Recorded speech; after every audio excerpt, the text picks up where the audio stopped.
Welcome to the deep dive. We're here to take your sources, break them down, and get you up to speed quickly. And today, we're diving into a fantastic one, Oscar Wilde's An Ideal Husband. It's freely available on Project Gutenberg, which is great.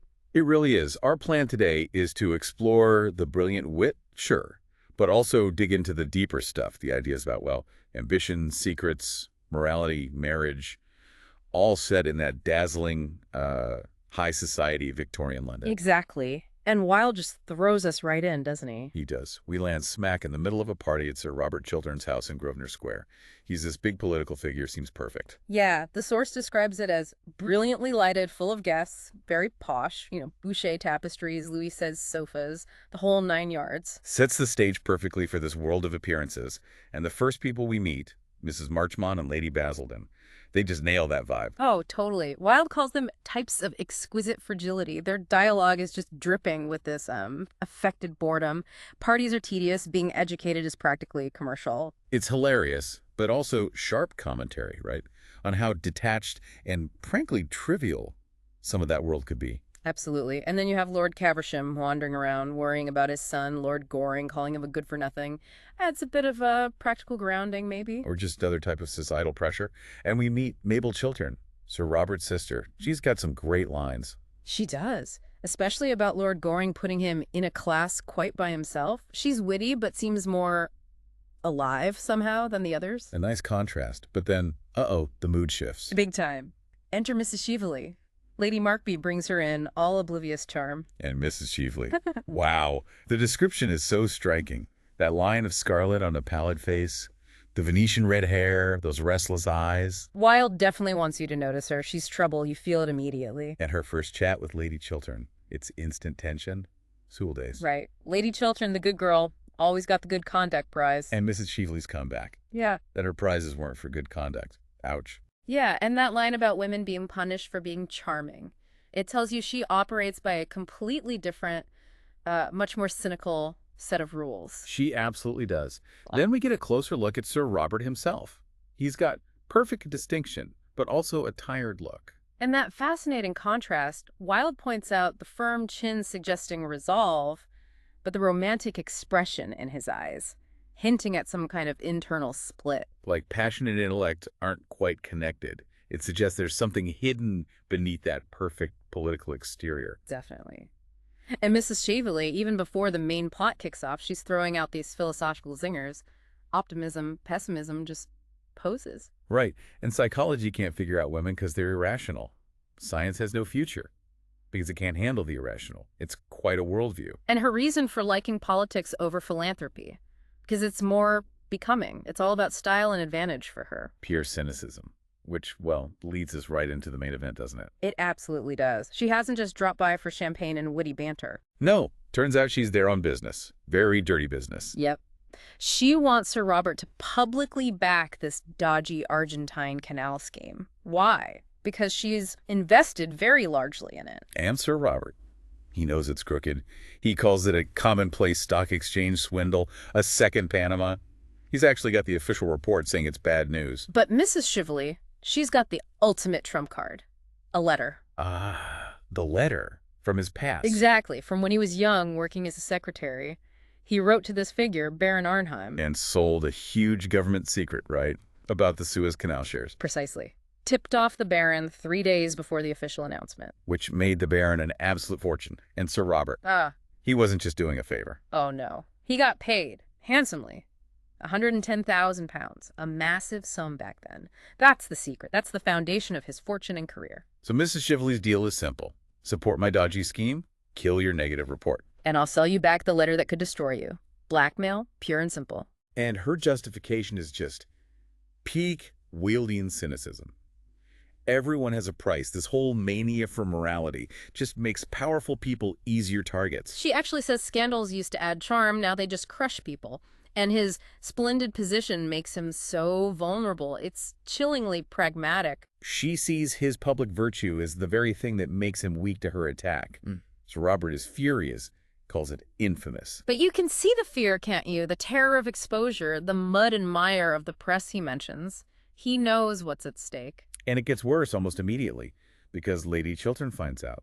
Or, Well, Mrs. Cheveley makes sure she finds out. Right. And that leads to this huge confrontation between husband and wife. Because Lady Chiltern is the absolute opposite of Mrs. Cheveley, morally speaking.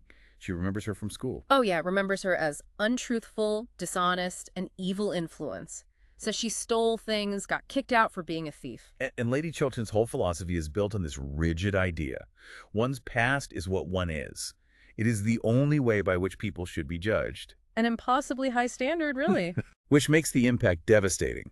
When Sir Robert finally breaks down and admits the Suez secret thing is quite true.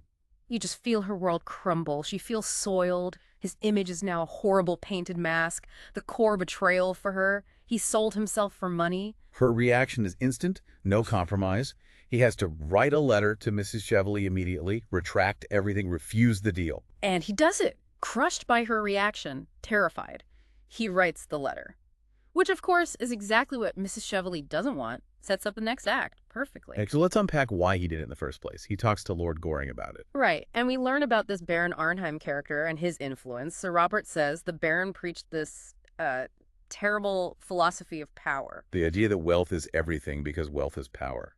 Power over people, over the world. Goring just brushes it off as thoroughly shallow, which, I mean, it kind of is. But Sir Robert argues that back then it felt real, that wealth gave him enormous power. He tries to explain it, you know.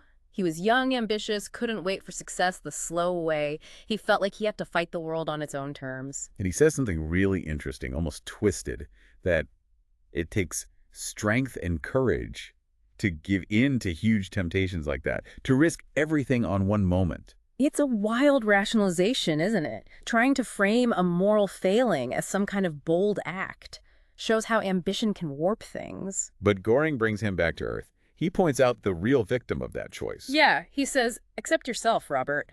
The main person harmed by the secret wasn't the public, it was Sir Robert himself, his own integrity. Goring's pretty cynical about the idea of just confessing, too. He says a confession won't fix it. The money is the fatal thing. And he throws in that line about the public loving other people's scandals because it distracts from their own lives. Another sharp little dig from Wilde. So Goring understands the pragmatics, but he also seems to have a different moral compass than Lady Chiltern. He tries to talk to her about it. He does, very gently. He tells her she's a little hard, that she doesn't make sufficient allowances. He's basically saying life isn't so black and white. Exactly. And he offers his own philosophy, which is really key to the whole play, I think. He says life needs much charity. Love and charity, that's the true explanation. And he tells her, if she's ever in trouble, trust him. Foreshadowing. Big time. Wilde is setting up Goring as the voice of maybe not perfect morality, but certainly compassion and understanding against Lady Chiltern's rigid judgment. Okay, so the philosophical stage is set. The stakes are high. And then Wilde throws in some classic plot mechanics. Oh, yes. We're back at the Chilterns, and Lady Markby visits again, this time with Mrs. Cheveley. And Lady Markby is just pure comic relief, isn't she? Going on about lost bracelets, Sir John's speeches, the horrors of educating women. She's wonderfully clueless, and amidst all her chatter, she finds something. The diamond brooch, left on the sofa from the party. Lady Markby shows it around. Lady Chiltern asks Mrs. Cheveley if it's hers. She kind of denies it. Seems like a minor detail. But it won't be minor for long. Because right after Lady Markby leaves, Mrs. Cheveley goes for the jugular with Lady Chiltern. No more pretense. She just tells her straight out. Ask your husband how he got his money. Yeah. Get him to tell you how he sold a cabinet secret. Brutal. Just twists the knife, tells her that's the source of everything she values. And that confirms everything for Lady Chiltern. The end of Act 2 is just devastation. Mrs. Cheveley gives them the ultimatum. Comply by noon tomorrow or else. The pressure is intense. Cut to Lord Goring's place. And guess who shows up? Mrs. Cheveley.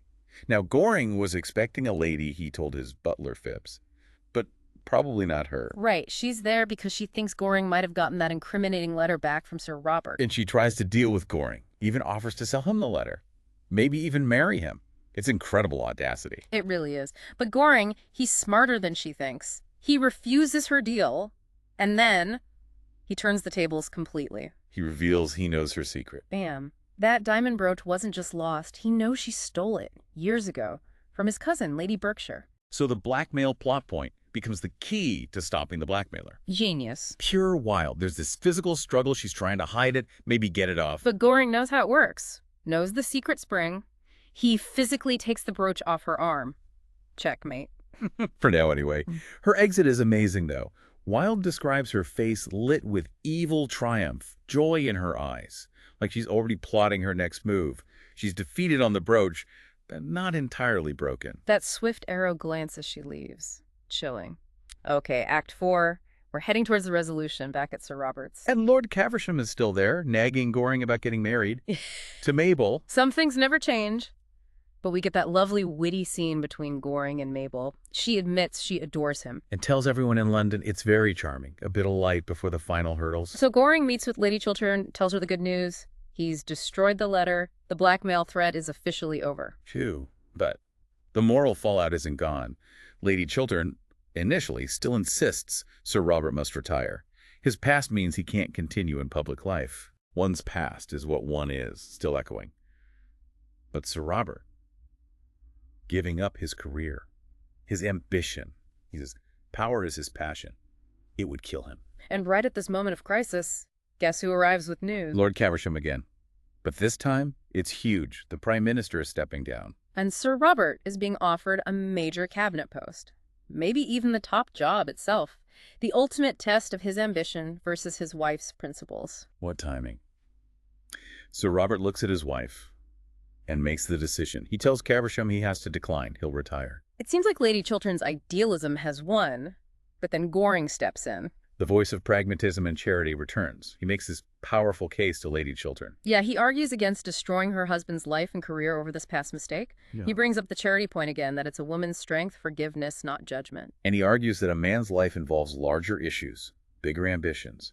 Destroying that would be a sterile failure, drag him into shame, and maybe even poison their love for each other. It's a complex argument, definitely rooted in the time's views on gender roles, but it connects with Lady Chiltern. It argues for a future, not just punishment for the past. And it works.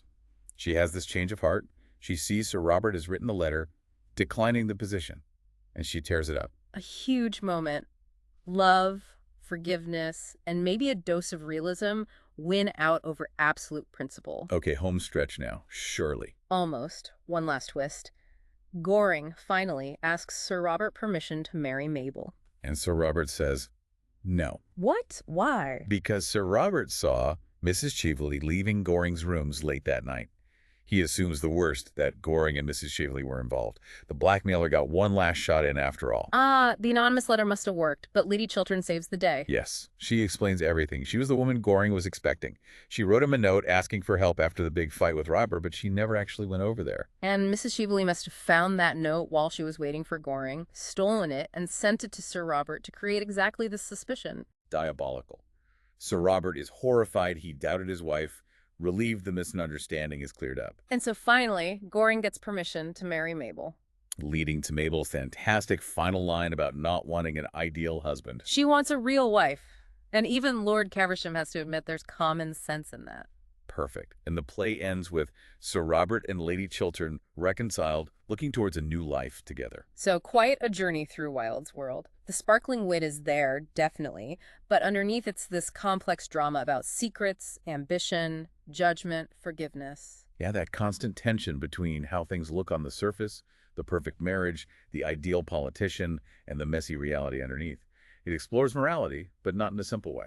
It really shows how easily ambition can lead to compromise, how devastating secrets can be, but also maybe how necessary forgiveness and understanding are. Absolutely. Which leaves us, and you, with something to chew on, perhaps. Sir Robert's new life, is it really built on those high ideals Lady Chiltern started with?